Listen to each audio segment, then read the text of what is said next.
नमस्कार। प्रादेशिक समाचार के साथ मैं पूनम किरकेट्टा। पहले मुख्य समाचार। प्रधानमंत्री नरेंद्र मोदी ने भाजपा सांसदों से कोविड-19 की स्थिति पर विपक्ष द्वारा फैलाए जा रहे झूठ का पर्दाफाश करने को कहा। केंद्र सरकार ने फिर कहा वह किसान संगठनों और प्रदर्शनकारी किसानों के साथ मुद्दे सुलझाने के लिए वार्ता को हमेशा तैयार। मुख्यमंत्री हेमंत सोरेन ने केंद्र सरकार से देवघर स्थित एम्स अस्पताल में स्थानीय युवाओं को बहाल करने का किया अनुरोध। और कोलंबो में भारत और श्रीलंका के बीच खेले जा रहे दूसरे एक दिवसीय क्रिकेट मैच में श्रीलंका ने पहले बल्लेबाजी करते हुए निर्धारित 50 ओवर में 9 विकेट के नुकसान पर 275 रन बनाए। और अब समाचारों में आगे बढ़ने से पहले जरूरी संदेश। देश भर में 18 वर्ष से अधिक आयु के सभी लोगों के लिए सरकारी केंद्रों में निःशुल्क टीकाकरण अभियान चलाया जा रहा है। हमारे युवा श्रोताओं से अपील है कि वे कोविड रोधी टीका जरूर लगवाएं और दूसरों को भी इसके लिए प्रेरित और सहयोग करें। कोरोना महामारी के प्रति आप कोई भी लापरवाही न बरतें, क्योंकि कोरोना अब भी हमारे लिए बड़ा खतरा बना हुआ है। जब तक आवश्यक न हो घर से बाहर न निकलें और इन आसान उपायों का पालन करें। मास्क लगाएं, 2 गज की सुरक्षित दूरी बनाए रखें, बार बार हाथ धोएं और चेहरा साफ रखें। कोविड से संबंधित जानकारी और मार्गदर्शन के लिए राष्ट्रीय हेल्पलाइन काम कर रही है। इनके नंबर हैं 011-2397-8046 और 1075। इसके अलावा राज्य हेल्पलाइन नंबर 104 डायल कर समस्या का त्वरित समाधान लिया जा सकता है। प्रधानमंत्री नरेंद्र मोदी ने आज भारतीय जनता पार्टी के सांसदों से देश में कोविड-19 की स्थिति के बारे में विपक्ष द्वारा फैलाए जा रहे झूठ का पर्दाफाश करने को कहा। श्री मोदी भाजपा संसदीय दल की बैठक में बोल रहे थे। उन्होंने भाजपा सांसदों से कांग्रेस के झूठ को सच से हराने, लोगों को सरकारी कामों के प्रति जागरूक करने को भी कहा। भाजपा नेता प्रहलाद जोशी ने बैठक के बाद पत्रकारों को ये जानकारी दी। प्रधानमंत्री ने विपक्ष के रुख पर भी गहरी चिंता व्यक्त की। उन्होंने कहा कि विपक्षी कांग्रेस पार्टी लोगों के मुद्दों को उठाने के बजाय सत्ता हासिल करना चाहती है। श्री जोशी ने प्रधानमंत्री के हवाले से कहा कि संसद में चर्चा सार्थक होनी चाहिए, लेकिन कांग्रेस गैर जिम्मेदाराना व्यवहार दिखा रही है। केंद्र सरकार ने आज फिर दोहराया कि वह किसान संगठनों के साथ चर्चा के लिए तैयार है और किसानों के मुद्दे हल करने के लिए आंदोलनकारी किसानों के साथ चर्चा के लिए हमेशा तैयार रहेगी। कृषि और किसान कल्याण मंत्री नरेंद्र सिंह तोमर ने लोकसभा में लिखित उत्तर में बताया कि अब तक सरकार और आंदोलनकारी किसान यूनियनों के बीच 11 दौर की वार्ता हो चुकी है। राष्ट्रव्यापी टीकाकरण अभियान के तहत अब तक 41 करोड़ 18 लाख कोविड रोधी टीके लगाए गए हैं। केंद्रीय स्वास्थ्य मंत्रालय ने कहा है कि कल 52,67,000 से अधिक टीके लगाए गए। संक्रमण से ठीक होने की दर 97.37% हो गई है। पिछले 24 घंटों में 45,000 मरीज स्वस्थ हुए। कोविड महामारी से अब तक 3 करोड़ 3 लाख से अधिक लोग ठीक हो चुके हैं। स्वास्थ्य विभाग राज्य के 5 जिलों में मोबाइल वैन के माध्यम से गांवों में कोरोना की आरटीपीसीआर जांच की व्यवस्था कर रहा है। इन 5 जिलों में पलामू जिला भी शामिल है। और जानकारी दे रहे हैं हमारे संवाददाता। स्वास्थ्य विभाग ने कोरोना की तीसरी लहर से निपटने के लिए तैयारी तेज कर दी है। इसके तहत अब मोबाइल वैन से आरटीपीसीआर जांच की जाएगी। पहले चरण में झारखंड के 5 जिलों का चयन मोबाइल वैन से आरटीपीसीआर जांच के लिए किया गया है। इसमें पलामू जिला भी शामिल है। यहाँ रोज 1000 से 1500 सैंपल की जांच होगी और रिपोर्ट 4 घंटे में मिल जाएगी। ये वैन 21 जुलाई यानी कल से काम करना शुरू कर देगी। इसका फायदा ग्रामीण क्षेत्र के लोगों को सबसे ज्यादा मिलेगा। कोरोना की दूसरी लहर के दौरान देखने को मिला कि ग्रामीण क्षेत्र के लोग कोरोना जांच के लिए सामने आना नहीं चाह रहे थे। अब मोबाइल वैन के माध्यम से गांव-गांव में कोरोना की जांच की व्यवस्था होगी। जसप्रीत सिंह, आकाशवाणी समाचार, पलामू। भारतीय प्रौद्योगिकी संस्थान रोपड़ ने चिकित्सा ऑक्सीजन सिलेंडर की उपयोग क्षमता 3 गुना बढ़ाने के लिए एम्बुलेक्स नामक उपकरण विकसित किया है। यह उपकरण यात्रा के दौरान रोगी को आवश्यक मात्रा में ऑक्सीजन की आपूर्ति करता है। सरकार ने कहा है कि इस प्रक्रिया से ऑक्सीजन की बचत होगी और बर्बादी रोकी जा सकेगी। केंद्र सरकार कोविड महामारी के दौरान लोगों की सुविधा के लिए बनाई गई राष्ट्रीय स्तर की हेल्पलाइन नंबर के बारे में लोगों को जागरूक कर रही है। कोविड संबंधी सवालों के जवाब देने के लिए हेल्पलाइन है 1075, राज्य हेल्पलाइन 104, महिला और बाल विकास मंत्रालय की चाइल्ड हेल्पलाइन 1098, वरिष्ठ नागरिकों के लिए 14567, मनोवैज्ञानिक सहायता के लिए निमहांस का नंबर है 0804611007, आयुष कोविड परामर्श के लिए 14443 और MyGov WhatsApp help desk number है 9013151515। आकाशवाणी के ताजा तरीन समाचारों के लिए आप हमारी वेबसाइट newsonair.com पर लॉग ऑन कर सकते हैं। ताजा समाचार Twitter handle @AIR News Alerts और Facebook page all India radio news पर भी उपलब्ध है। आप प्रादेशिक समाचार एकांश के ट्विटर हैंडल @AIR News_Ranchi और फेसबुक इंस्टाग्राम पेज तथा YouTube channel AIR News Ranchi पर भी हमारे बुलेटिन सुन सकते हैं। प्रादेशिक समाचार आप आकाशवाणी रांची से सुन रहे हैं और अब पेश हैं कोरोना से बचाव के कुछ संदेश।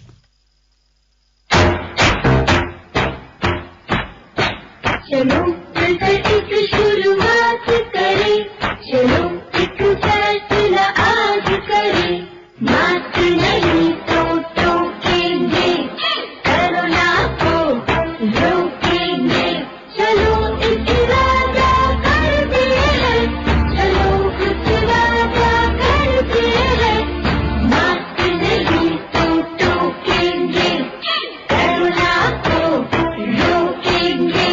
भारत सरकार द्वारा जनहित में जारी। कोविड-19 से बचाव और सुरक्षित रहने के 3 उपाय।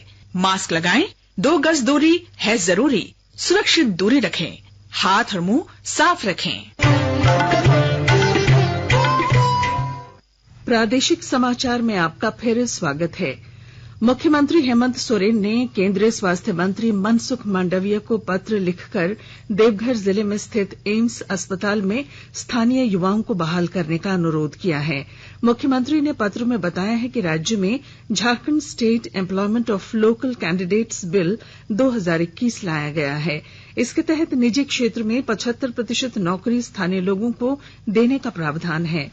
श्री सोरेन ने एम्स जैसे उत्कृष्ट सेवा संस्थान में रोजगार सृजन के अवसर प्रदान करने के लिए केंद्र सरकार को इस दिशा में पहल करने का आग्रह किया है।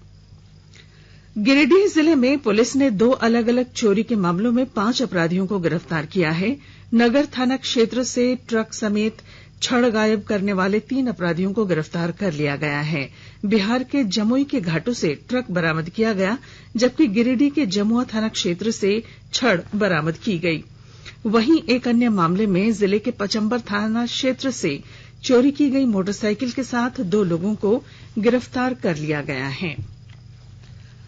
पश्चिमी सिंहभूम जिले में प्रधानमंत्री किसान योजना के अंतर्गत 100% किसानों को 25 जुलाई तक किसान क्रेडिट कार्ड प्रदान किया जाएगा। विस्तृत ब्यौरे के साथ हमारे संवाददाता। पश्चिमी सिंहभूम जिले में प्रधानमंत्री किसान योजना के अंतर्गत आने वाले 100% लाभुकों को जल्द ही केसीसी का लाभ दिया जाएगा। इसके लिए जिले के सभी बैंकों को 25 जुलाई तक का समय दिया गया है, जिसमें उन्हें 100% लाभुकों को किसान क्रेडिट कार्ड से आच्छादित करने का निर्देश दिया गया है। इस प्रकार अभी भी लगभग 25% लाभुकों को केसीसी का लाभ नहीं मिल पाया है। अब जिले भर में केसीसी की समीक्षा के बाद वंचित लाभुकों को त्वरित लाभ देने का प्रयास तेज हुआ है। जिला प्रशासन और बैंकों की कोशिश अगर कामयाब रही तो 25 जुलाई तक पश्चिमी सिंहभूम जिले में पीएम किसान योजना के 100% लाभुकों को आच्छादित कर लिया जाएगा। दिलीप बनर्जी, आकाशवाणी समाचार, चाईबासा। उपराष्ट्रपति एम वेंकैया नायडू ने ईद उल अजहा की पूर्व संध्या पर देशवासियों को बधाई दी है। उपराष्ट्रपति ने कहा कि त्याग का प्रतीक ये त्योहार ईश्वर के प्रति पूरे समर्पण की भावना को प्रदर्शित करता है। उन्होंने पर्व मनाते समय कोविड संक्रमण के बचाव के नियमों का पालन करने की अपील की। इधर प्रधानमंत्री नरेंद्र मोदी ने आषाढ़ी एकादशी के मौके पर देशवासियों को बधाई दी है। एक ट्वीट में श्री मोदी ने कहा कि इस विशेष दिन हम भगवान विट्ठल से प्रार्थना करते हैं कि वे हमें खुशी और अच्छे स्वास्थ्य का आशीर्वाद दें। गिरिडीह जिले में ईद उल अजहा बकरीद पर्व शांतिपूर्ण ढंग से मनाने के लिए जिले के उपायुक्त राहुल कुमार सिन्हा और पुलिस अधीक्षक अमित रेणु के निर्देश में सभी थाना क्षेत्रों में फ्लैग मार्च किया जा रहा है। गिरिडीह के अनुमंडल पदाधिकारी विशाल खलखो ने बताया कि सभी संवेदनशील स्थानों पर सुरक्षा के कड़े इंतजाम किए जा रहे हैं। सदर एसडीपीओ अनिल कुमार सिंह ने लोगों से अपील की है कि पर्व शांतिपूर्ण ढंग से मनाएं। पलामू जिले के सतबरवा प्रखंड में लेस्लीगंज थाना क्षेत्र की रेवारातू पंचायत के रोजगार सेवक जगदीप कुजूर को भ्रष्टाचार निरोधक दस्ते एसीबी की टीम ने आज सतबरवा में 5,000 रुपए घूस लेते गिरफ्तार किया। रोजगार सेवक कुएं के निर्माण के दौरान लाभुक को रुपए भुगतान कराने के बदले 10,000 रुपए की रिश्वत ले रहा था। लाभुक ने इसकी शिकायत एसीबी से की थी। लोहरदगा जिले के किस्को रिचुगुटा पथ में 8 आरसीसी पुलिया निर्माण कार्य को लेकर उपायुक्त दिलीप कुमार टोप्पो ने अभियान एसपी से समन्वय बनाकर 24 जुलाई तक निर्माण कार्य शुरू करने का निर्देश दिया है।